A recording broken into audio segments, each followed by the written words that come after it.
या या या ओके ओके 8ची बस गेली का? या या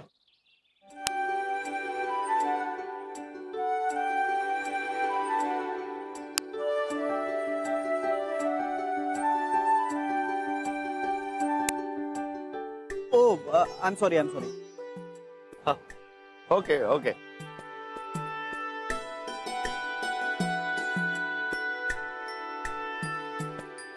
अरे यार मी माझा फोन कसा विसरू शकतो? Okay okay okay sir excuse me hi hi are you searching for something हो मी माझा फोन घरी विसरलोय आणि मला एक इम्पॉर्टंट कॉल करायचा आहे. इफ यू डोंट माइंड मी तुमचा फोन प्लीज. Thank you thank you.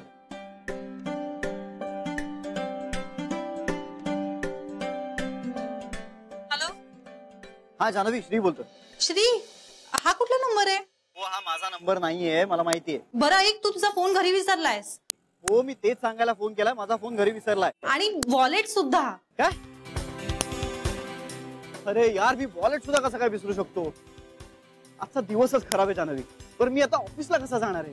ऐक ऐक तू आहेस तिथे थांब मी एक 10 मिनिटात पोहोचते तुझा फोन आणि वॉलेट घेऊन येते. जानवी बस 2 मिनिटात येईल. श्री अरे आजचा दिवस रिक्षाने जा ना. नाही इथून ऑफिस पर्यंत रिक्षा येत नाही. मग मी गाडीने सोडीन तुला. नाही नको तू ये इकडे मी थांबतो इथेच. तरी मला यायला एक 10 मिनिटं तरी लागतील. हो मला माहिती आहे. ऐक तुझा डबा पण तयार झालाय मी पटकन घेऊन येते. जानवी आता डब्याची काय गरज आहे? ऐक माझा मोबाईल आणि पाकिट घेऊन लगेच निघ पटकन निघ. हा ए बरं ऐक जानवी जानवी मी दुसऱ्याच्या फोनवरनं बोलतोय. प्लीज इथे आल्यानंतर बोलूया का? Bye bye bye bye bye. Thank you so much. Thank you. Oh, so welcome. Thank you. I just overheard that you forgot your wallet. हो तो जरा सगळा गोंधळच झाला. If you don't mind, can I? हो नाही नाही नाही नाही Please take it. नाही थँक्यू खरंच नको. तुमची बस चुकेल म्हणालात ना. हो नाही बट दॅट्स ओके हरकत नाही. No no no that's not okay. सगळ्या गोष्टी वेळेवर व्हायला हव्या नाहीतर इट बिकम्स अ मेस.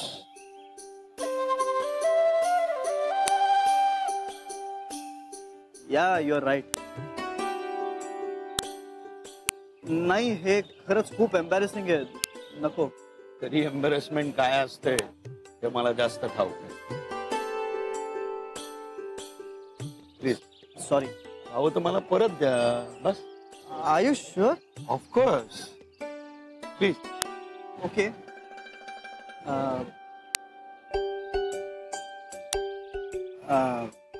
नाही इतके पुरे नाही नाही हे पुरतील. It's okay. Thank you so much. Thank you. बरं मी तुम्हाला परत कुठे भेटू? कशाला? हो आय एम सॉरी मला तसं म्हणायचं नव्हतं. नाही तुम्हाला तुमचे पैसे नकोत का परत? याहीपेक्षा खूप काही गमावून बसलोय. Don't both. नाही सॉरी तुम्ही पैसे परत घेणार नसाल तर मला हे. ओके इट्स ओके मी घेईन परत बस. थँक्यू. बरं तुमचा नंबर माझ्या बायकोच्या मोबाईलवर आलेलाच आहे. मला तुमचं नाव कळलं तर. नावात काय आहे? Well it's pleasure to meet you mister. नावात काय?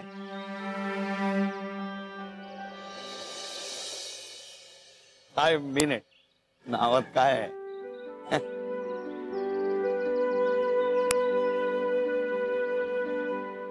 नाही म्हणलं तर काहीच नाही आणि म्हणलं तर आपलं आयुष्य खूप सोपं होतं नाही का सर?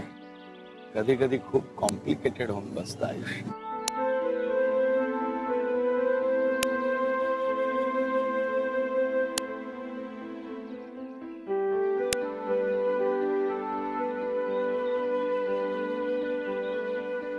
बरं पण तरीही मी तुम्हाला म्हणू काय? हो म्हटलं ना नावात काय आहे. नाही ते ठीक आहे पण तरी काहीतरी. काही म्हणू नका. आपण भेटूया कधीतरी. कुठे?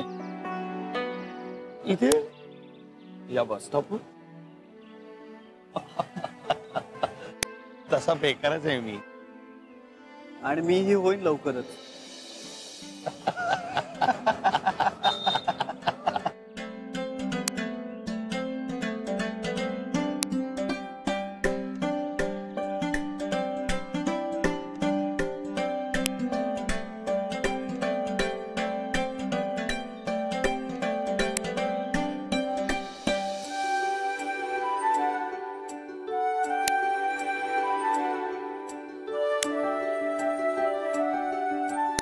माझी बस. Thank you, bye.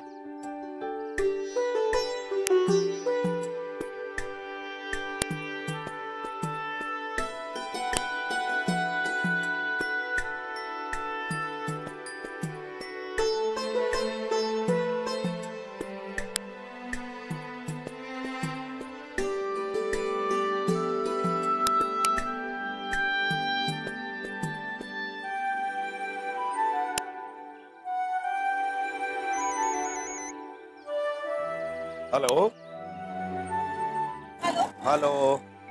माझ्या मिस्टरांनी काही वेळापूर्वी या नंबरवरनं फोन केला होता. हॅलो. ओ तुमच्या फोनवरनं फोन केला होता का माझ्या मिस्टरांनी? ओके, म्हणजे माझ्या फोनवरून ज्यांना फोन केला त्या तुम्हीच का? हो. ओके. हाय. हॅलो. ते खूप गडबडीत होते, आत्ताच गेले ते. म्हणूनच फोन विसरला ना तो. आणि आता त्याचं जास्त टेन्शन येणार आहे त्याला. आत्ताच गेली बस 2 मिनिटापूर्वी. आई ग, आणि मी नेमकी इथे सिग्नलवर अडकले होते. एक काम करा, तुम्ही जर लगेच गेलात ना तर तुम्हाला दिसेल बस. हो, पण फोन आणि वॉलेट देणं जरा कठीणच होईल. Anyway, thank you so much. Pleasure is mine. Bye. Bye bye.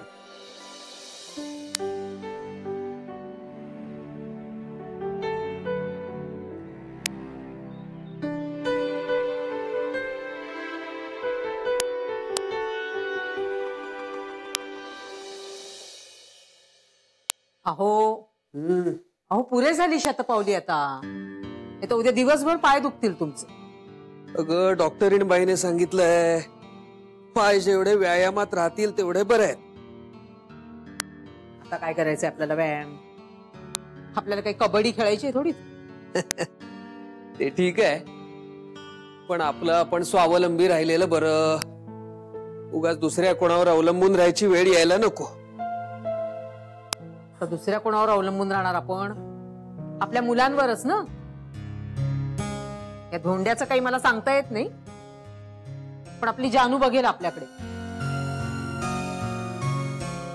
जानू आली नाही का 2-4 दिवसात? 6 सासवांच्या सासूरवासातनं सुटका होईल तेव्हा ना. मला तर वाटतं तिच्या आजे सासूचा सासूरवासच जास्त होत असणार तिला. का रे, असं का वाटलं तुला एकदम? बघा ना बाबा, इतके दिवस झाले ताई आणि भाऊजी वेगवेगळे राहतात. म्हणजे कोणी काही म्हटलं ना तरी त्या आजी देखील जबाबदार आहेतच. पाहिलंस, पटलं ना तुला आता? मी इतके दिवस सांगत होते ना. मला तर ह्या बाई अगदी घमेंडी वाटल्या. पैशाचा माज आहे नुसता नुसता बडेजा. मी सुरुवातीपासूनच सांगत होते, या बाईपासनं आपल्या जानूला त्रास होणार म्हणजे होणार. शितावरनं भाताची परीक्षा करता येते मला. पुरे आपलं यावर आधीही बोलणं झालंय. एकतर त्या वयाने खूप मोठ्या आहेत आणि महत्वाचं म्हणजे जानूला आवडत नाही आपण त्यांच्याबद्दल काही बोललेला. बाबा, ताईला नाही आवडत कारण ताई खूप चांगली आहे. भाऊजी अजून पण कंपनीसाठी झटतायत कारण ते खूप चांगले. मग आजी असं का वागतायत त्यांच्यासोबत? भाऊजींनी देखील स्वतःच्या कष्टाने ती कंपनी मोठी केली. आज बाजारामध्ये गोखले गृहोद्योगाचं नाव आहे, त्यातलं अर्ध श्रेय तरी भाऊजींचं आहे ना. भाऊजी घराबाहेर राहतात आणि आता कंपनीतून देखील बाहेर पडतात. बाबा, हा अन्याय आहे भाऊजींवर, शुद्ध अन्याय. मला तर एक गोष्टच कळत नाही, त्या आजींचं वागणं ताईच्या सासरी कोणालाच खटकत कसं नाहीये. ताई पुढच्या वेळी इथे आल्यानंतर मी बोलणार आहे ताईशी हा विषय. नाही पिंट्या, आपण यात लक्ष घालणार नाही आहोत. पण बाबा, कुणीतरी हे ताईला सांगायला नको का? नको म्हणजे सध्या तरी नको. एकतर तुझ्या बोलण्यामध्ये किती तथ्य आहे ते आपल्याला ठाऊक नाही, आणि दुसरं म्हणजे हा त्यांच्या घरातला विषय आहे, त्यांची कौटुंबिक गोष्ट आहे. आपण त्यामध्ये नाक खुपसणं योग्य होणार नाही. कौटुंबिक म्हणजे काय हो? जानू काय आपल्या कुटुंबाचा भाग नाहीये का? नाही, आता ती लग्न होऊन त्या घरात गेलेली आहे. अहो, म्हणजे तर आपली जबाबदारी जास्त वाढते. आपली इथे लाडाकोडात वाढलेली पोर तिच्या सासरी कशी आहे, सुखी आहे की नाही, त्याच्यात लक्ष नको ठेवायला? कला, लक्ष ठेवणं आणि लक्ष घालणं याच्यामध्ये फरक आहे, आणि या प्रकरणामध्ये लक्ष घालण्याची वेळ आली आहे असं मला नाही वाटत. आणि बाबा मला असं वाटतंय की नंतर फार उशीर झालेला असेल. कशाला कशाला उशीर झालेला असेल आणि कशावरून उशीर झालेला असेल?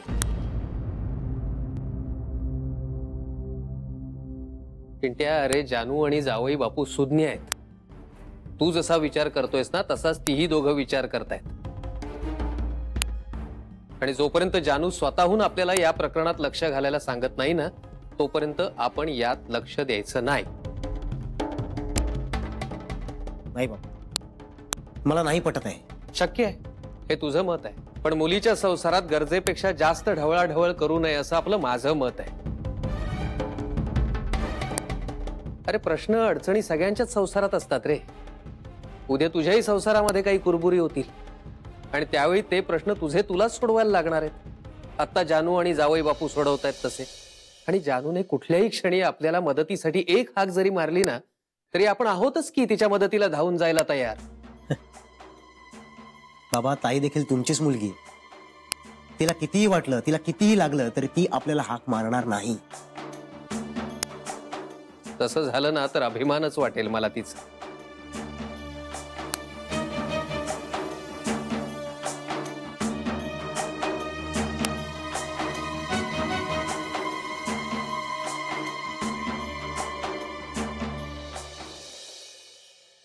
हो, तुमचा मुद्दा कळला मला, पण माझी नाचून आता घरात नाहीये. ती आली की तिला विचारीन आणि मग तुम्हाला सांगेन. Okay, thank you.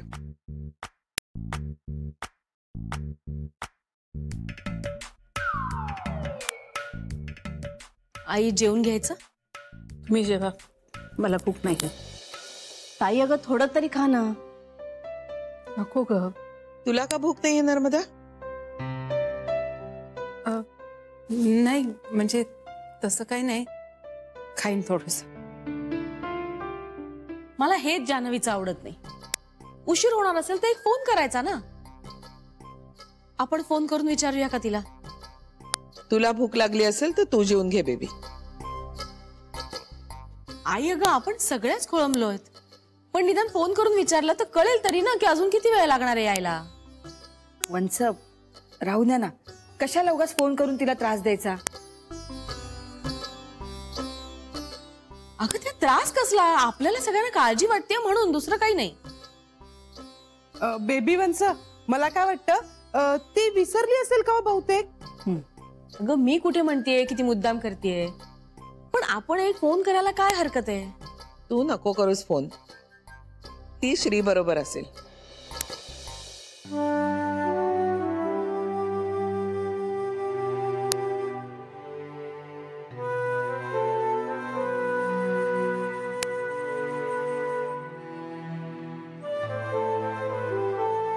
म्हणून म्हणते तिची वाट बघू नका, जेवून घ्या. आई, तू रागावली नाही आहेस ना? नाही, अजिबात नाही. आई, जान्हवी श्रीला भेटायला जाते हे तुम्हाला माहिती आहे का? श्रेयू, या घरात होणारी कुठलीच गोष्ट सहसा माझ्यापासून लपून राहत नाही.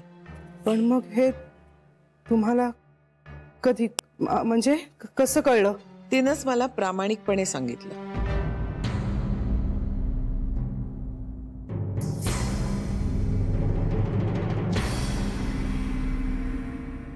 हो का? आई, पण मी म्हणजे समजा की काय म्हणायचं तुला श्रेयू? नाही हो, म्हणजे शरयू, तुला भूक लागली त्यामुळे सुचत नाहीये. चला तुम्ही जेवून घ्या. तू कुठे चाललीस? मी रूम मध्ये बसते. जान्हवी आली की मला सांगा. पण तुम्हाला जेवायचं नाहीये काही? मी जान्हवीसाठी थांबते.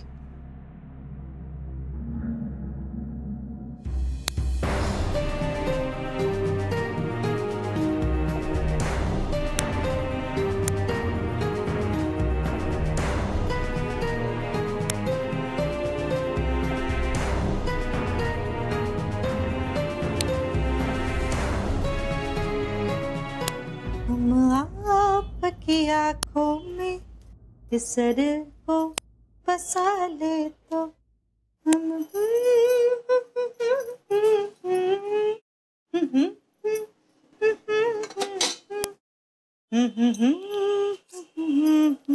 जान्हवी, गाणं नको ना गुडगुडूस, मला त्रास होतोय. सॉरी.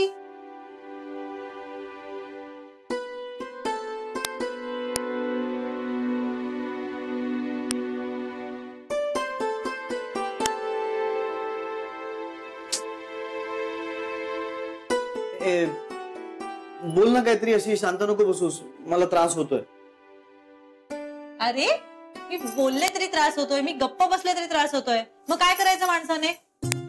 अगं आय एम सॉरी, मला असं नव्हतं म्हणायचं. माझ्या डोक्यात काहीतरी वेगळे विचार चालू होते आणि मग मला तो विचार नव्हता करतायत, म्हणून मी असं आपलं. पण नाही, तू तू बोल, काहीतरी बोलत राहा, बोल, शांत नको बसू. काय बोलू? ते काम सोड. एक मिनिट. तू चल. अरे चल बस. काहीतरी बोल माझ्याशी. काय काहीतरी? काहीही बोल, पण मला ही शांतता सहन नाही होते. असं काहीही बोल की माझ्या डोक्यात विचार येणार नाही. डोक्याला तेल लावून देऊ? मग डोक्यात विचार नाही येणार, आठवणी येतील फक्त.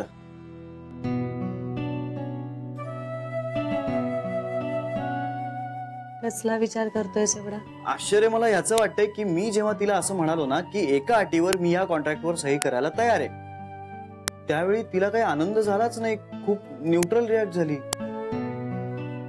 हो. हा, म्हणजे मला असं वाटलं होतं की वा छान, अशा पद्धतीचं काहीतरी रिॲक्ट होईल, पण ती काहीच रिॲक्ट झाली नाही. म्हणजे तिच्या चेहऱ्यावरही तसं काही वाटलं नाही. मग मी तिला माझी अट सांगितली तर मला म्हणाली मला विचार करायला वेळ हवाय. मग त्यांना खरोखर वेळ हवा असेल ना श्री? पण म्हणजे याचा अर्थ ती नाही सुद्धा म्हणू शकते. म्हणजे जर तिला माझी अट मान्य नसेल तर मी कॉन्ट्रॅक्टवर सही करणार नाही. म्हणजेच याचा अर्थ मी एका महिन्यात, म्हणजेच आता काही दिवसात कंपनीतनं बाहेर पडणार आहे, हो की नाही? ह्या सगळ्या गोष्टी तिच्या लक्षात आल्या नसतील की लक्षात येऊनही तिला त्या अटीवरच विचार करायचा असेल. श्री, तू आता खूप कॉम्प्लिकेटेड करतोयस हे सगळं. अट वगैरे काय प्रकरण आहे आता? तू ठरवलंयस ना नोकरी सोडायची, मग चुपचाप सोडून द्यायची होतीस ना.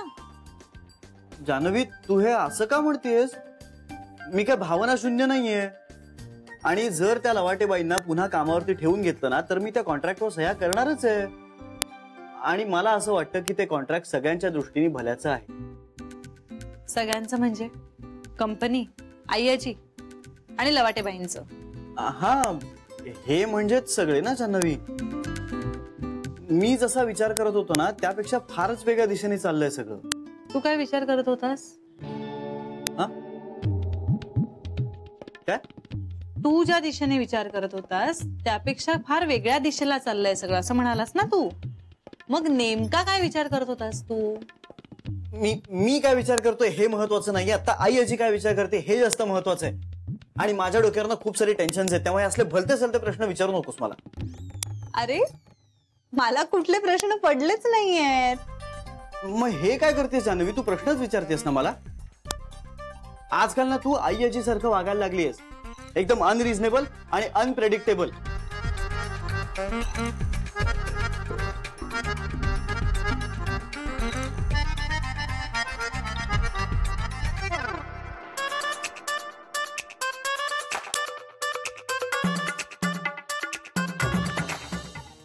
हे ठेवते इथे.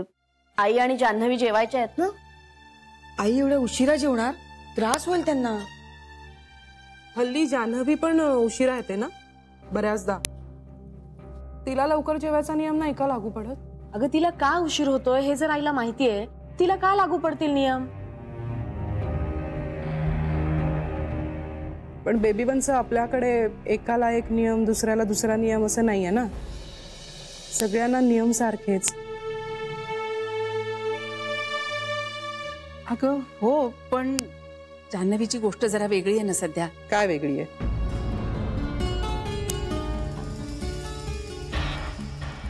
शरयू, आता हे सुद्धा तुला आठवत नाही?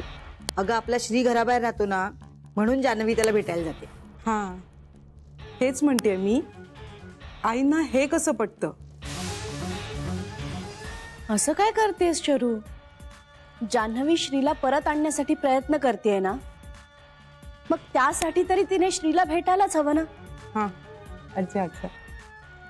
म्हणजे आईंना पटणारं कारण असेल तर मग नियमांचं उल्लंघन केलेलं चालतं.